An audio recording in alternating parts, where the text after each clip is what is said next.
இல்லை front camera வேஸ்ட்டுங்க. அங்கே பாருங்கள் வீடு எவ்வளோ அழகாக கட்டுறாங்க. அடி சரியாக கட்டுறாங்க. இந்த தெரு இதே மாதிரி தெருவு தான் நம்ம ஆக்டர் விஜய் அண்ணா இருக்காரு. ஓகேங்களா, இப்போ நான் பனையூர் தாண்டி தாங்க இருக்கேன். அப்படியே போகும்போது பனையூரில் விஜய் அண்ணா வீடு பார்த்துட்டு அப்படியே ஆஃபீஸ் பார்த்துட்டு போகலாமா கூப்பிட்றாங்க. எத்தனை பார்க்க வச்சு அப்படின்ற மாதிரி தான் இருக்குது. ஐயோ என் காலை எப்படி தாங்கி தாங்கி நடக்கிறேன் பாருங்க. நல்லா நடந்துக்குவேன். செம்மையாக பூச்சி நிற்குங்க. என்னங்க இது ஏதோ ஒரு டவர் போடுது. ஓஹோ, இந்த இடத்துக்கு ஏற்கனவே வந்த மாதிரியே இருக்குது. இவ்வளோ பெரிய கிரவுண்டா, வீடா இது? இன்னும் ரிசார்ட் ஆகுது. இவ்வளோ பெரிய இடம் இருக்குது. வேற லெவலில் இருக்குது. என் கஸ்டமரே வந்துடுவாங்க பொழுது பீச்சுக்கு போய்ட்டு. ஆமாடி முடியலடா சாமி. வர்றா ரெஸ்ட்ரூம்லாம் வச்சுக்கிறாங்க. ஆனால் என்ன மெயின்டைன் பண்ணுறாங்கன்னு தெரியாது. பரவாயில்ல, மெயின்டைன் தான் பண்ணுறாங்க, க்ளீனாக தான் பண்ணுறாங்க. கஸ்டமர் எங்கே இருக்கிறாங்கன்னே தெரில. வா பரவாயில்லைங்க, க்ளீனாக மெயின்டைன் பண்ணுறாங்க பீச்சு.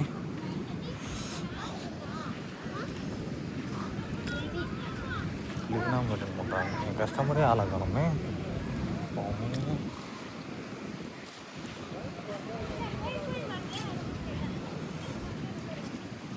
ஆஹா, எல்லாம் ஆக்டர் வீடுலாம் நிறைய இருக்குது. தெரியுதுங்களா? அதெல்லாம் ஃபுல்லாக ஆக்டர் வீடு தான். ஓகேங்களா, அப்படியே பீச்சுக்கு வந்துடுவாங்க. என்னென்னா க்ளீனாக தான் இருக்குங்க. ஓகேங்களா, இந்த ஷூட்டிங்லாம் எடுப்பாங்க பார்த்தீங்களா, இந்த மாதிரி இடத்துலலாம் ஷூட்டிங் எடுப்பாங்க. கஸ்டமர் ஆளே காணும். ஏதோ வராங்க கஸ்டமர் ஆளை காணுங்க. இதோ மனு போய் அமைதியோ பீச்சில் உட்காந்துடலாங்க. இதுவும் ஃபுல்லாக ஆக்டர் வீடு தான் பொழுது. இந்த காம்பவுண்ட்லாம் இருக்கிறது எல்லாமே ஆக்டர் வீடு தான். ஓ அடி, அவங்க எவ்வளோ கூட்டம் இருக்கிறாங்க பாருங்கள். சரிங்களா, அந்த இடத்துல தான் கூட்டம் பண்ணுறாங்க.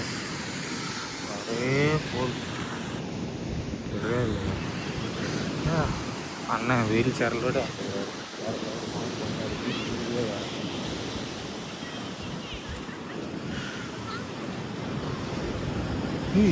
ஆமாடா. ஆமாம், இவ்வளோ பெரிய ஆமை எப்பட்றா வந்துச்சு? ரியல் ஆமையா இது? ஆமாங்க, இவ்வளோ பெரிய ஆமை பாருங்க. ஆஹா, செத்துட்டு இருக்குதுங்க. அவன் வாழ்க்கையில் ஃபஸ்ட் டைம் இவ்வளோ பெரிய ஆமை பார்க்குறேன்டா. எங்கே போனாலும் எதனா ஒரு கண்டென்ட் வருதுடா அவனுக்கு மட்டும். வினோத்து அவங்க அடிபட்டுக்குதா என்னன்னு தெரியலங்க. நான் விஜய் படத்தில் பார்த்தது இவ்வளோ பெரிய ஆமை போகிறான். அப்போ அடி. யாருன்னா இந்த வீடியோ பார்த்தீங்கன்னா இந்த பீச்சில் இந்த ஆமையை புதைக்கிறதுக்கு எதனா ஒரு ஐடியா சொல்லுங்கள். பேசாமல் நம்மளே நோண்டி போச்சிடலாமா? இவ்வளோ பெரிய ஆமை எப்படிடா நோண்டி போதிக்கிட்டு? இந்த இடத்துல நோண்டணும்னா கரெக்டாக ரிஸ்க். அது பிளட்டு வந்துருக்கெல்லாம் பார்த்தாலே எனக்கே மனசு பெருமாளே. காக்கா, இவ்வளோ பெரிய ஆமை எப்படிடா வந்துச்சு? அதிசயமாக இருக்குடா. பேசாமல் நம்மளே நோண்டி போச்சிடலாமா? ஆமை மாதிரியே தெரியலங்க. இது ஏதோ பாறை மாதிரி இருக்குது பாருங்களா. கண் எல்லாம் ஓப்பனில் இருக்குது. ஆனால் ரெஸ்க்யூ டீம் சொன்னாதாங்க அவங்க தாங்க செய்வாங்க. இது கையில் நோன்னா ரொம்ப நேரம் அவங்க நோண்டுறதுலாம். ஆஹா, கொடுமைங்க. பின்னாடி வால்லாம் இருக்குதுங்க இந்த ஆமைக்கு. கால் போகிறான் அதுவும் இருக்கும். வால் ஆமாம், கொடுமை தரவனாங்க.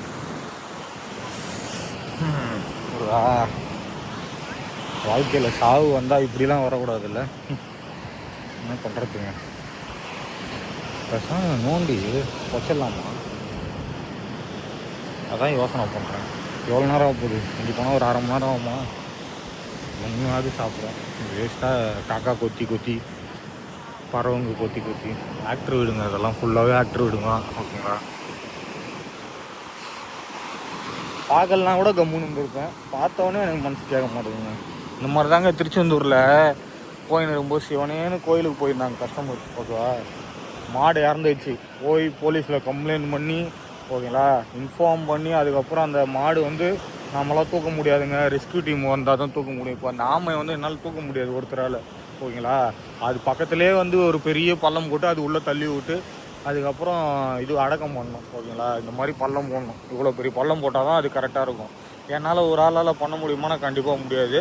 கூட யாருன்னா ஹெல்ப் பண்ணாங்கன்னா நல்லாயிருக்கும். இவ்வளோ பேர் இருக்காங்க, யாருக்குமே அந்த அக்கறை இல்லைன்றபோது நம்ம மட்டும் என்ன பண்ண முடியும் அப்படின்ற மாதிரி இருக்கும். கடலில் மீன் பிடிக்கிறாரு பார்த்தீங்களா, வேறு லெவலுங்க. அப்பா கடல் மாதா அந்த ஆமையை இங்கே தான் விடுவியா, உள்ளே கடல் உள்ளே விட்டுருந்தா கூட சந்தோஷமாக இருந்திருக்கும். உனக்கு வேணான்னு நீ வெளில தள்ளிட்ட, இவங்களுக்கு வேணான்னு அவங்க விட்டாங்க, யாருக்குமே வேணாம். ஓகேங்களா, அது இன்னத்துக்கு மீனாக இருந்தால் சாப்பிட்ருப்பாங்க. மீன், சுறா மீன், திமிங்கலம் மாதிரி இருந்தால் சாப்பிட்ருப்பாங்க. அது சாப்பிட முடியாத ஒரு பொருள் இல்லைங்களா, மேலே அந்த ஓடே சாப்பிட முடியாது, அவ்வளோ வெயிட்டாக இருக்கும். என் வாழ்க்கையில் ஃபஸ்ட் டைம் இவ்வளோ பெரிய ஆமை பார்த்துன்றது ரொம்ப பெருமையாக இருக்குங்க. காலைல தூக்கம் ஒன்றும் முடியல, கண் வலிக்குது, தூக்கம் ஒன்றும் முடியல, கஷ்டமாக நின்றுக்கிறாங்க. பார்த்துட்டேன். வாங்க போய் படுப்பேன். நான் இப்போ போய் எடுத்துன்னு போய் வச்சிருவேன். என் கஸ்டமர் என்ன நினைப்பாங்களோன்ற பயம் தான் வருது, வேறு ஒன்றும் இல்லை. என்கிட்ட நோண்டுறதுக்கு எப்படி சொல்கிறது, மம்முட்டியும் இல்லை, கடப்பாரியும் இல்லை. மண் ஈஸியாக வந்துடும். ஆனால் அந்த ஆமையை அவ்வளோ பெருசு வெயிட்டை தூக்க முடியாதுன்றதுக்கு பார்க்குறேன். பார்க்க பாவமாகுதுங்க இந்த ஆமையை. இவ்வளோ பெரிய ஆமை நான் இதாங்க ஃபஸ்ட் டைம் பார்க்குறேன். சின்ன ஆமை பார்த்துருக்கேன் நான், இந்த ஆல்விட் படத்தெல்லாம் பார்த்துருக்கேன். ஓகேங்களா, ஐயோ தள்ளாடுறேனே, என்னை விட்டு போகாதரான்னு மனசு கஷ்டமாக பார்க்குறாங்க பையக்குள்ளே. இவ்வளோ பெரிய ஆமை பாருங்க, பார்த்துட்டு விட்டு போகிறதுக்கே மனசு வர மாட்டுது. யாருன்னா ரெஸ்கியூ டீம் இருந்தாலும் சொல்லிட்டு போகலாம். இருங்க, அங்கே ஒரு அக்கா இருக்காங்க, அவங்க கிட்ட சொல்லுவோம். எல்லாம் நம்மளுக்கு என்னன்னு அவங்க கூட, நம்ம ஊர் தானே, நம்ம தானே பார்த்துக்கணும், பொறுப்பாக இருக்கணுன்றது யோசிக்கவே மாட்டாங்க. என்ன இப்படி இருக்கிறாங்கன்னு தெரிலங்க. ஒரு அக்கா இருக்காங்க, அவங்க கிட்ட சொல்லுவோம். அந்த அக்காவுக்கு யார் என்ன சொல்லிட்டோம். நாளைக்கு நம்ம நிலமை என்ன ஆகும்னு தெரியல.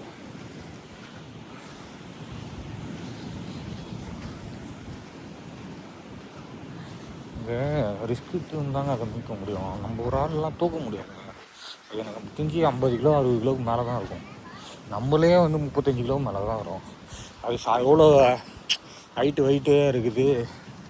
ஓகேங்களா, இந்த இடமும் கொஞ்சம் க்ளீன் பண்ணோம். முடியலடா சாமி, கால் வலி பயங்கரம்.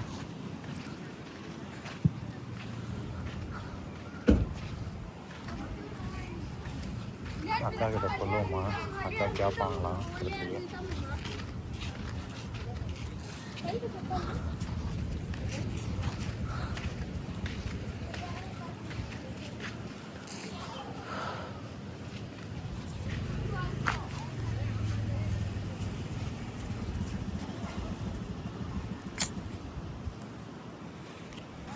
அக்கா, அங்கே ஆமை இறந்துட்டுக்குது, யாரையும் எடுக்க மாட்டாங்களுக்கு, வருவாங்களா, சொல்லிட்டீங்களா?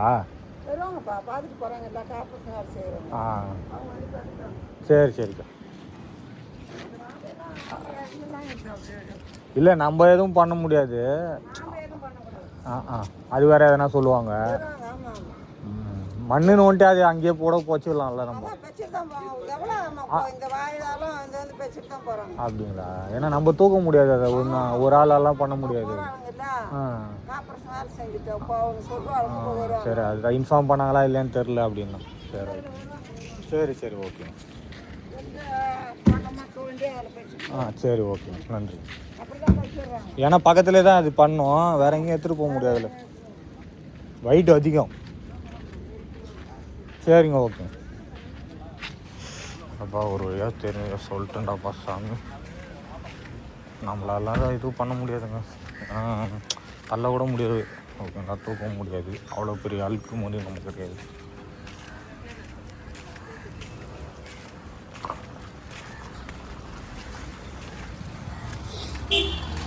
கேமராட்டுக்கிட்டே ஒரு வித்தியாசமாக போகிறாங்க. ஒரு டீ கடை பார்த்தேங்க, இன்னும் நான் மூஞ்சி கழுவில் பல்லு வளர்க்குற எதுவுமே பண்ணல. வா, வீடு வேறு லெவலில் கட்டிக்கிறாங்க. அவங்ககிட்ட சொல்லியாச்சு, அதுவே பெருமையாகுது எனக்கு. அம்மாடி கால் வலிக்குதுறாப்பா சாமி. ஃபுல்லாக ஆக்டர் வீடுவாங்க, அங்கே நிறைய ஆக்டர் வீடுங்குது. ஓகேங்களா, செம்மையாகுதுங்க வீடு. வேறு லெவலு கடைங்க எல்லாம் பார்த்தீங்கன்னா, அது வீடு சூப்பராக அவ்வளோ அழகாக கட்டுறாங்க. ஏற்கனவே வந்த மாதிரி தான் இருக்குது இந்த தெருவுலாம். ஆனால் அப்போல்லாம் ரோடு போடல, இப்போல்லாம் ஏன் அப்படி இருக்குது ரோடுன்னு தெரில. பாதாள சாக்கடிக்கோசம் நோண்டிட்டு இப்படி இருக்குதான்னு தெரில. அதான் அந்த தூய்மை பணியாளர்கள் பார்த்துட்டு போனாங்க, எனக்கு முன்னாடி அவங்க தான் இருந்தாங்க. நான் அப்பயே போயிருந்தேன்னா சொல்லியிருப்பாக்கா இந்த மாதிரி இருக்குதுதான்னு. அவங்கக்கிட்ட சொல்லியிருக்காங்களா அந்த அக்கா வந்து சொல்லிட்டாங்களாம். ஓகேங்களா, நம்மலாம் எடுக்க முடியாதுப்பா, எடுத்தால் எதனா வரும் ப்ராப்ளம் இப்போ நான் கூட எடுத்தேன்னா மக்கள் ஓகே, இப்போ போலீஸு அப்புறம் ரிஸ்கியூ டீம்லாம் என்ன சொல்லுவாங்க, எதனா சொல்லுவாங்களோன்னு பயமாக இருக்குது. அதனால தான் நான் எதுவும் கை வைக்கல. ஓகேங்களா, நம்ம உதவின்னு பண்ணுறதுக்கு இறங்கி போனால் கூட எதனா பிரச்சனை வருமோ அப்படின்ற மாதிரி ஆகிடும். டீ கடை அது இருக்குது, போய் டீ சாப்பிட்டு வரும். ஓகேங்களா, பசி வர கவனம். அந்த மணி 8 ஆக போகுது, 8 ஆகிடுச்சின்னு நினைக்கிறேன். சரிங்க, இதோட இந்த வீடியோ முடித்துக் கொள்கிறேன்.